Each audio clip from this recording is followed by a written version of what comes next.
Morning guys, it's Friday morning, getting close to Easter break, and everyone's getting ready to go hunting for Easter. So we're going to do a quick demonstration on fitting our custom quick release mount for the Hikmicro condor gryphon. So in the kit you'll receive a strap,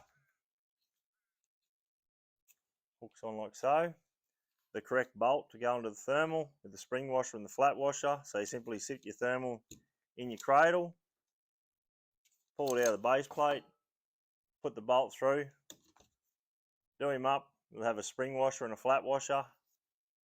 Sit him in there, put your strap in, simply just hooks on that side, loop it through on that side, do him up firm. It's made so you can carry it by hand as well. Sits on the bench good. You want to remote mount it, it comes with two M5 bolts. Simply put them onto our universal mount like so, or you can bolt it onto any other quick release mount that you choose. Quick fitment guys. Away you go. Thank you.